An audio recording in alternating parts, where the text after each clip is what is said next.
Hi everyone, welcome to another Man Up video. As you can see, it's me talking and we've just got Dan sat in the corner. He is going to take a back seat on this one, so I am straight in at the deep end. I so want to do a Patrick Swayze, man. Nobody puts baby in the Yeah, corner thing. Is exactly. that what Yeah, you're go on, thinking? carry on. No, sorry. Yeah, you will notice we've got someone else with us as well, a lady called Chelsea Vickers, who has got a background in a state agency.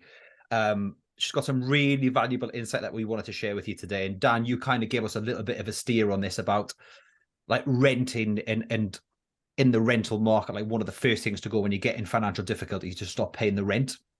And I know you've kind of got a lot of knowledge and kind of experience in that sector with your estate agency background. Mhm. So we just wanted to kind of just have a bit of a chat with you, Chelsea, put you in the hot Yeah, seat, see what grill me. your thoughts are, see if there's any advice you can give to people that might be in the position where they're struggling as well. Yeah. Um, and just kind of take it from there. And I think interestingly, what I'd love to start with is like we just had a little bit of a chat off air, and you said there were lots of different help available depending on which sector that you're renting. So Mhm. could we start with that and Of you course. kind of go from there? Yeah, of course. Well, obviously, you've got different setups when you rent. You're either renting from a private landlord, and that could be directly, or through a management company, which would be an estate agency. So there's different ways that you would probably tackle any problems that you've got in terms of payment in each one. And then you've got the supported living, so through the council. And then obviously with that, you've got universal payments that would contribute towards the rent, and you would get a cheaper rate of rent as well in that. So it's very different on either end of the scale, and the approach would be different if you were to kind of go with, I can't afford my rent right now and I need help and I need support.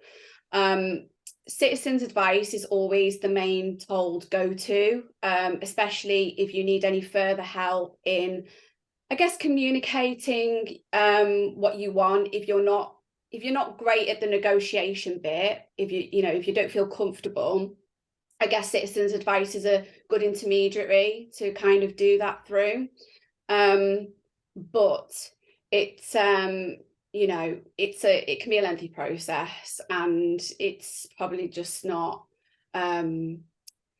I don't know if anyone's ever gone through universal credits for any.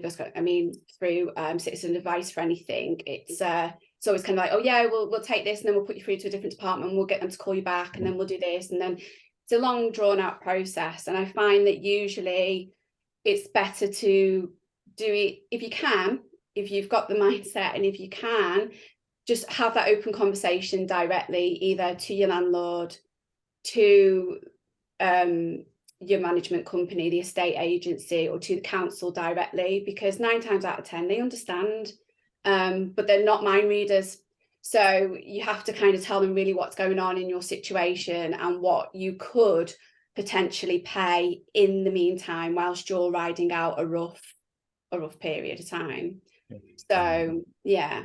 Would I be right in presuming that in most, pretty much, I'm going to pluck a number up my arse, but say 95% of landlords in England are, they don't want to kick out a tenant Mm.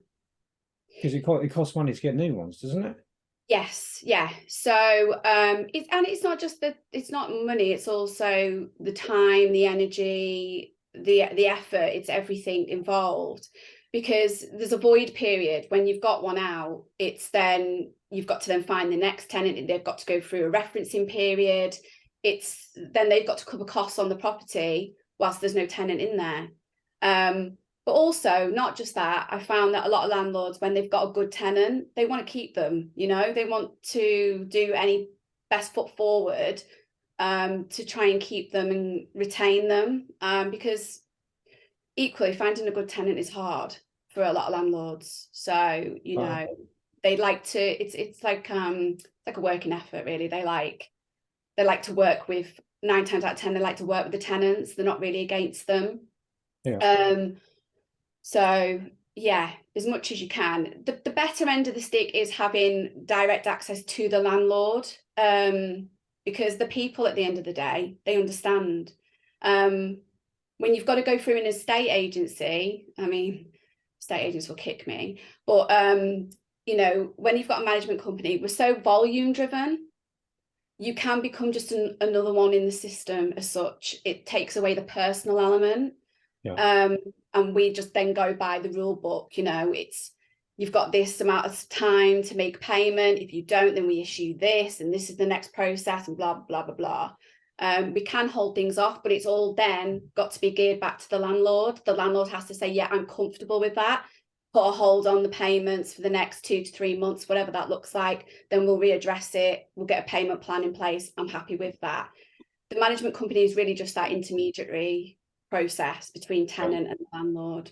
Wow. But with the council support, you've got a lot more you can tap into there. So, and especially after COVID, there's a couple of schemes that they've kind of introduced to potentially get some more support payments if you are a low earner in salary, to go towards that as well. How would one, so for, let me try and get my words out, so I apologise. So, Yeah. Is that stuff easily found, or was that just go to the council, or? Yeah, so you can actually find it on Citizens Advice Bureau. If you kind of put in that, you know, rental payments or struggling to pay rent, you can access all the links there. It'll direct you to all those links. And you know, there's a lot going on in the letting industry in terms of spinning things more favourable to the tenant rather than the landlord, unfortunately. There's like a reform bill that they're trying to, well, they're in the process of introducing, and one of them is making these homes more energy efficient and things like that. But in that is also rental payments and the process of, you know, they can't just kind of just kick you out. They've got to work with you. So yeah, there's a lot going on, a lot of changes at the moment. That's been off the back of COVID. Do you think that's been a long time coming, that kind of stuff? Or do you think that should have been brought in? Because like from outsiders looking in, you almost get an impression that it's the old thing of squatters' rights. And once someone's in the property, it's very difficult to kind of get someone out. I've seen both sides of the equation, not personally, but with clients where somebody moves in, nice as pie, passes all the references, then just refuses to pay any rent. That's very different to somebody who gets in, loses a job, can't pay the rent. But I think without that communication there and that open dialogue, your landlord doesn't know which one you are and which one of them most likely to help out with. And it's the one that kind of sticks a head above the parapet and says, look, I'm in a bit of difficulty here. What can I do? Yeah, because there was never, I think before COVID, there was never really this open conversation about it. I mean, in COVID, it forced that. For a lot of people, it forced people to contact their landlords and say, my job situation has changed. I can't afford rent anymore. Like at the moment, you know, I don't know where I stand. I don't know what I'm getting. Companies saying X, Y, and Z. They may have some additional support that then I can tap into. Furlough schemes, all that kind of stuff. It forced that conversation. Prior, those conversations weren't being had. It was all a brush under the carpet, because don't forget, around financial stuff, people don't like admitting that they're in financial difficulty. It's not, and they don't really want to say to what extent they are. And admitting to your landlord that you can't pay your rent, there is that fear, because you think, God, am I going to be kicked out tomorrow? Is he going to take it wrong? But don't forget, these are people. And, you know, I guess now where we are on the other side of the flip coin, where we've been forced to have these conversations, but we're not just facing rental increases, we're facing increases in bills, in the bog standard things, you know, utilities. They too feel that pinch as well. Your landlord still feels that pinch. So they can relate it back and they can go, yeah, I can understand exactly where you are. What do we need to do to make this work? Because they also do need the rental income 9 times out of 10, because there is borrowing against that property to facilitate a rental. There's not many landlords that own the property right out and can just go, yeah, do you know what, let's just keep it a low rental figure for now. So, and then the increases, they have to be reasonable. They can't just go, oh yeah, we're charging you 700 and, you know, in a month's time, we're going to charge you another 100 on top of that and take you into the next bracket. It's got to be done it at the right time. They can only do it once a year. There's loads of different things. So yeah. Do you think there's much process in the terms of mental health? Because say I was having a conversation with somebody, they were like, their anxiety was going through the roof. They lost their job and all this kind of stuff. So they just ended up skint. They literally just couldn't afford anything at all. And they were saying, do you know what? It'll be easy if I had cancer. Because if I went to my landlord or my letting agent or whatever else and said that, they'd be like, okay, we'll give you a 3-month window. But because I can't, I'm struggling with my mental health, no one will listen. Yeah, there is an element of that. And unfortunately, it's the same if you are a homeowner. You know, equally, if that landlord is to go to their mortgage company that supply the buy-to-let mortgage, if they're to turn around and say, look, I'm seriously ill, I've got cancer, they'll be like, yeah, okay, we've got all this support, we'll help you. You know, they've got to be seen to do something. If it's a fact of like, I don't know, their business just isn't working out and they can't facilitate, or the tenant's failing on that and they can't buffer the payment, they'll go, well, you're actively out there working. What do you want us to do? There's less sensitivity towards it. It's kind of, yeah, it is brutal in that sense. Yeah. So I feel it's on both sides of the coin. It's not just renters feeling that way. Also, property owners, whether landlords or not, feel the same response back from any lender. Wherever there's money transaction, there's always a better understanding if you are ill, like physically ill, and it's something that is been diagnosed. And it's the same with the universal credits. You will get more support if you were unfortunately diagnosed with a serious illness than just saying I've got a mental health issue, and it you know, limits me, it limits my work ability, and it limits me on a daily basis, because it just doesn't have the same stance, unfortunately, and it's a shame, because it is well, it's to be fair, it does seem to be changing. I think the thing is the discussion of mental health is still quite new, as well, isn't it? And it's fine even with me, like Brit, or even Ian, or anyone from Man Up saying, talk to people. Actually, there's still a lot of people out there what just don't understand. But the only way we can get around that is by talking. 100%. Yeah.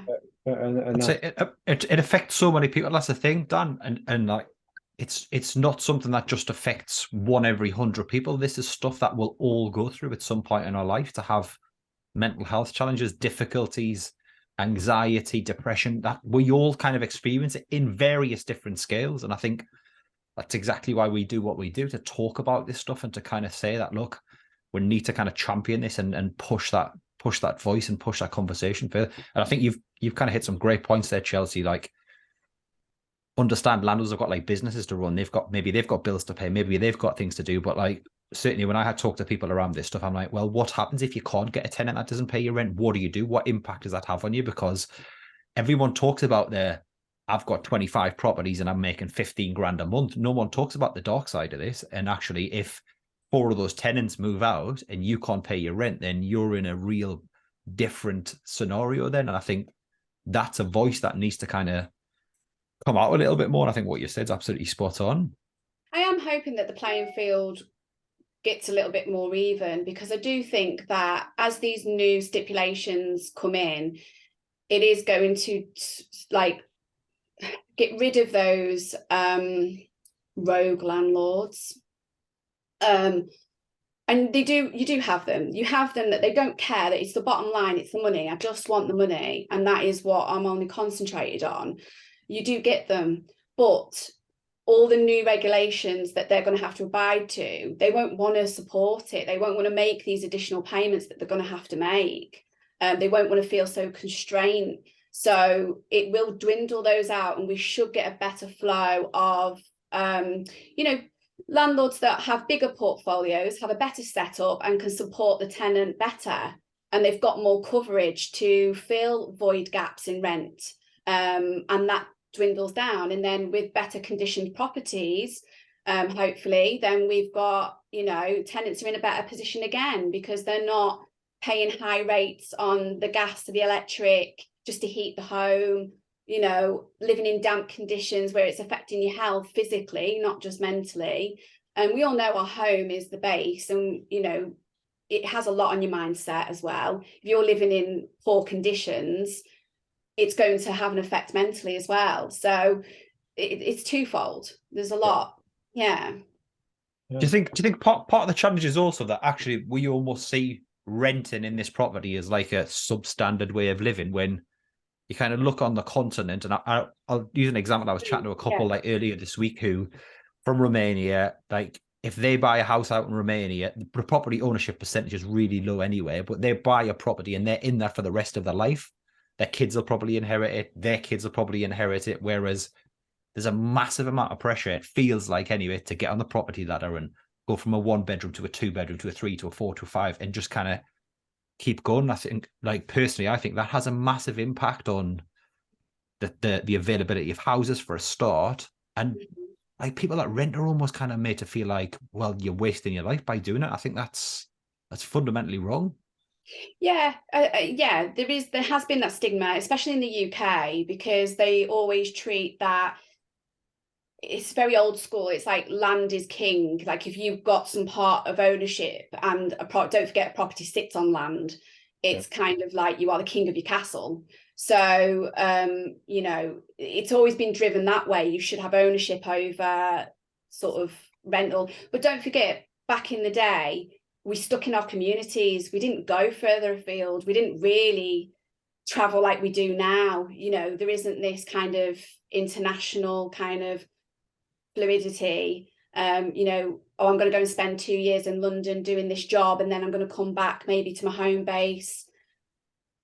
You know, there wasn't that back in the day. It was very much you stuck to. It was a community thing. It was like you stayed in your community, and you were not the norm if you went off and went somewhere else.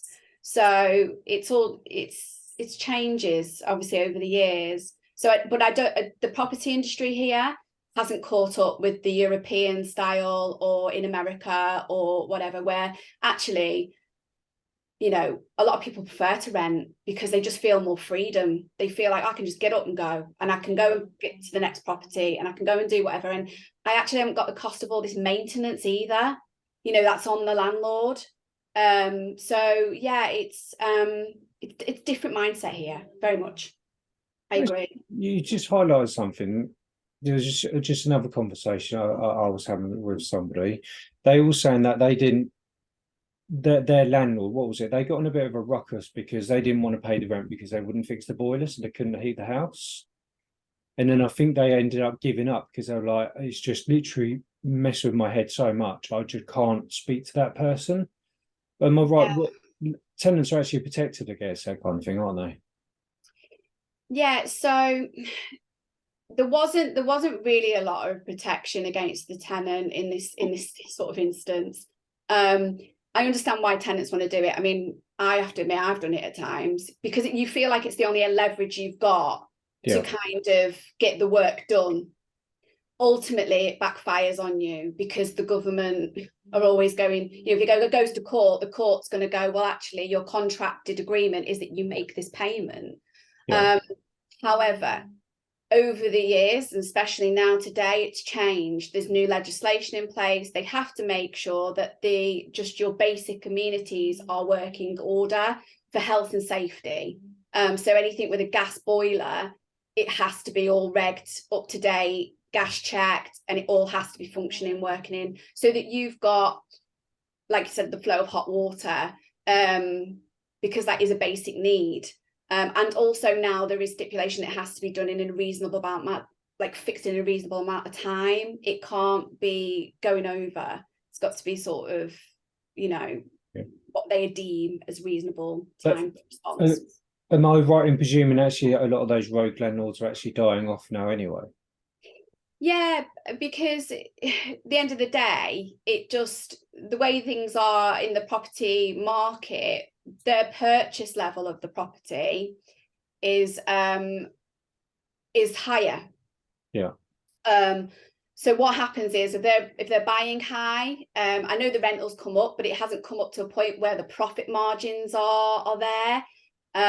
So it's not like how it used to be. Let's face it. They could get a property quite low, put a good rental figure on it and have a bigger part of the pie in terms of, you know, profit. Yeah. But yeah, that's dwindling out as property prices are increasing, because actually the rental increase is marginal towards like, yeah. Oh, okay. So just before we draw to a close then, because obviously I'm just looking at that time there, Yeah. is my sweeping statement of what I've learned from this call is speak to your landlord, because actually your landlord might just be struggling as much as you are. Yeah. In a nutshell, and the only way to stop your landlord from getting pissed off, I know I'm going to be quite harsh on this, you've got to pick up the phone. Yeah.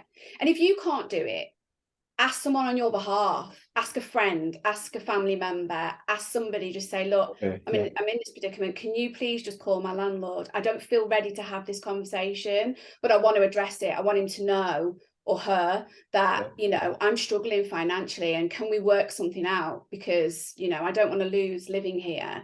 And yeah, like I said, most people understand, so they want to work with you. Yeah. Even the agent, I know it's a bit of a process, but even the agent, you know, we face things just as much on our personal aspect. So yeah. Excellent. You got anything to chime in on, Ian, before we draw to a close? Yeah, I mean, you've heard me say the same thing. It's about not burying your head in the sand and not taking an ostrich approach. It's like put your head above the parapet and kind of. And I appreciate that's difficult, right? When you're in a difficult position financially, mentally, and all the rest of it. But I think you've got a great point there. Like, ask a friend or someone to help. And I think that's a good point. Very good point. Yeah, you're more likely to get that help if you kind of just say, "Look, I'm struggling." And I think the way that the legal system's kind of designed, there are legal rights on both sides of the equation, both for the landlord and for the tenant. But I think the one thing you need to take in your favor, it's very expensive for a landlord to remove someone out of a property, to go through that legal process, and it's very time consuming. And that potentially means 6, 9, 12 months of no rent for them to be able to do that while you're sat there kind of in this house. It's much better for you to kind of say, look, can we do something on this? If they can't, then there are other avenues you've got. It's not shameful to be in this position just because you've got a mental condition, because like Dan just said, if you had cancer or you were physically ill, that's a different story. Supposedly, it's not. It's the same thing, because actually it's just as debilitating.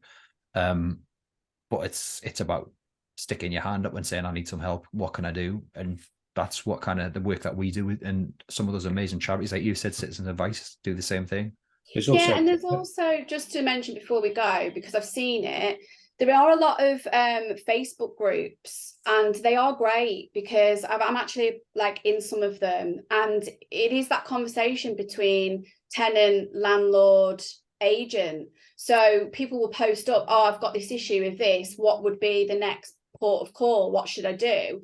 And everybody chimes in, so you get a well-rounded kind of comeback from that scenario. So you could always look through those, because we're never unique in our issues in terms of things like, you know, broken stuff in the house, can't pay, I haven't got enough money. We all experience similar things. So it's always worth having a look through those to see how someone might have tackled that as well, and what other people's advice has been. So absolutely. That was a good call. I think we've drawn to a close, haven't we? We have indeed. And you've taken over the hosting before the end as well. I knew sorry, mate, I do apologise. I knew you were going to do that. But just force out. Let me hit the recording button. Bear me 1 second.